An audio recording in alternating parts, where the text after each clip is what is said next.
I didn't see you there. Welcome.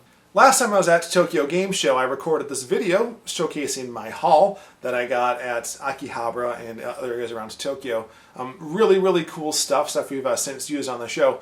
But this year, I also got some really cool things. No, I wasn't at Tokyo Game Show, unfortunately. It's actually been 2 years, if you can believe that. But no, instead I was given this stuff by Vinnk, who brought it with him from Japan. For those who don't know, he was recently in the U.S. On vacation, but also to come to our Madison Underground show that was here in Madison, Wisconsin. But what is really cool that I want to show you today was this huge bag of goodies he got for both me personally and for the Famicom Dojo show. So I guess without further ado, got Donkey Kong Jr. here, which is one of the first 3 launch titles along with Donkey Kong and Popeye. I already have Popeye, I just need Donkey Kong now, basically. Super Mario USA, which I was pretty sure I had already, but can't seem to find the cartridge. For those who don't know, this is Super Mario Bros. 2 was in the US, and there's a whole story behind that. So you can guess why we want a copy for the Famicom, right? Bomberman 2, which, and apart from being a Hudson Soft game that was released for the Famicom, is also a 3-player cartridge, which is something we want to get into. So lots of clues for what's coming up for Famicom Dojo this year. We got Parodius, which if you haven't played, oh god.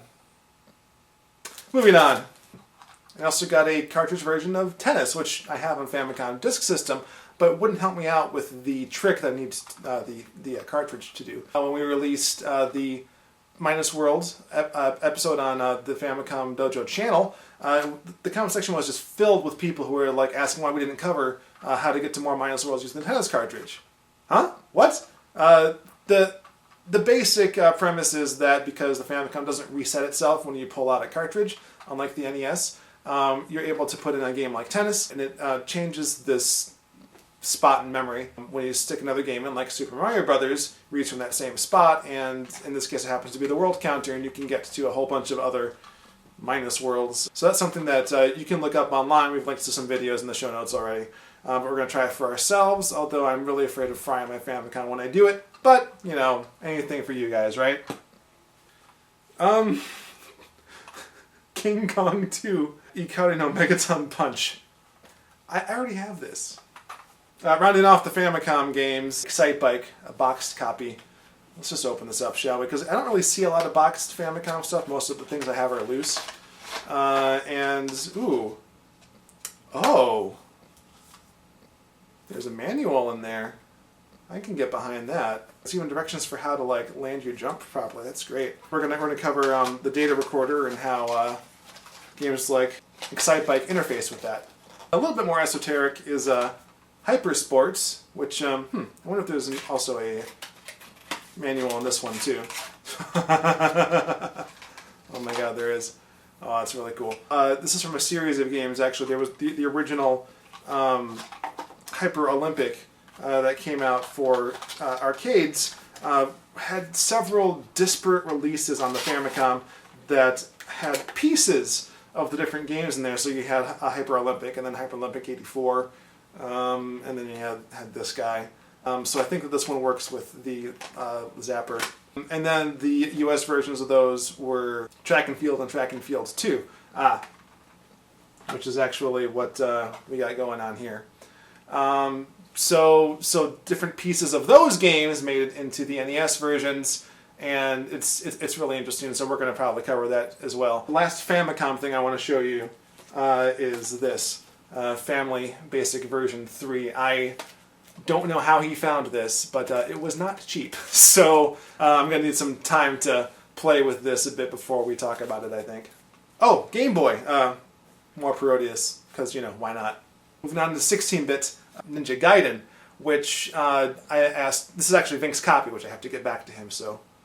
But I asked for this because when I went to Midwest Gaming Classic, some of the guys there showed me how the parallax background scrolling effect worked. And I think is a lot better example than what I actually used in the Angry PC Engine Nerd episode for Season 2, so we may surreptitiously replace the footage for a future release. Hint, hint. Oh, and one Super Famicom game, Super Back to the Future 2, which is, oh man.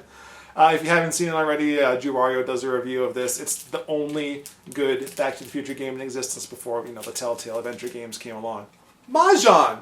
Mahjong 64! That is so cool! Actually, it's not, the game itself isn't what's really cool. What's really cool is that there is a built-in modem for this, so you can play online, you know? And if that weren't enough, we actually have this X-Band device for the Super Famicom. There were lots of different technologies, and there was one even in particular, like, say, a Satellaview, you know, but those things are pretty expensive, especially boxed ones.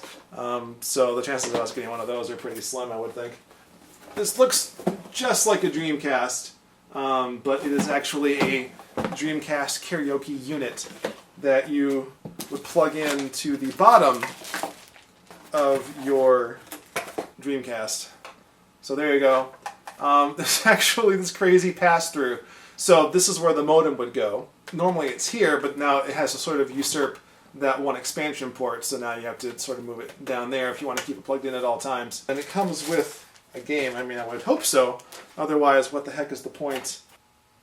I can't recall if this is something to do with their online service or not, but here's the actual game right there. Even more of a throwback, which I've already unboxed because I just did an unboxing video about it, is this MSX2, complete with a copy of King's Knight by Square. And I'm not going to go over this because I did a whole video about it, so you can watch that on the Famicom Dojo channel. No, suffice to say, this is a precursor and sort of contemporary with the Famicom, and was the big name in Japan before the Famicom came out. So that's a good tease right there. You should probably check it out. And I guess that's it. Thanks for... Okay, there's one more thing. I might have fibbed a little bit earlier. But, you know, when you find a Satellaview complete in the box, that's... Oh my god! Whoo! Yeah, I just happen to have a Super Famicom right here. So, hey, yeah, he also got a bunch of cartridges with the memory packs already in there.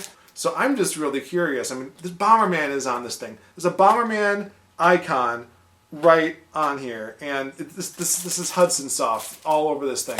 So I should stop talking about the games. You want to see this thing, right? That's it.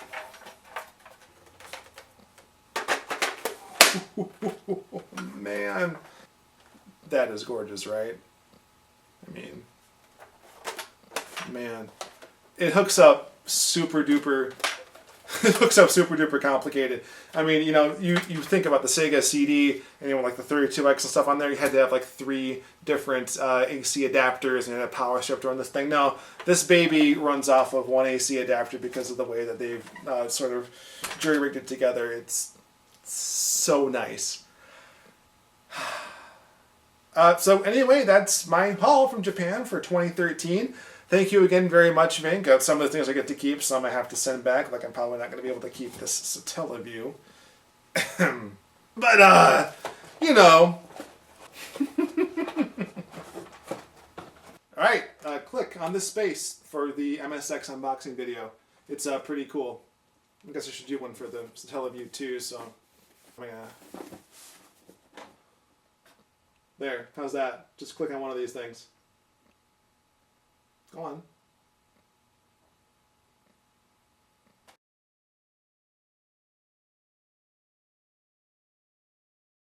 It needed some time to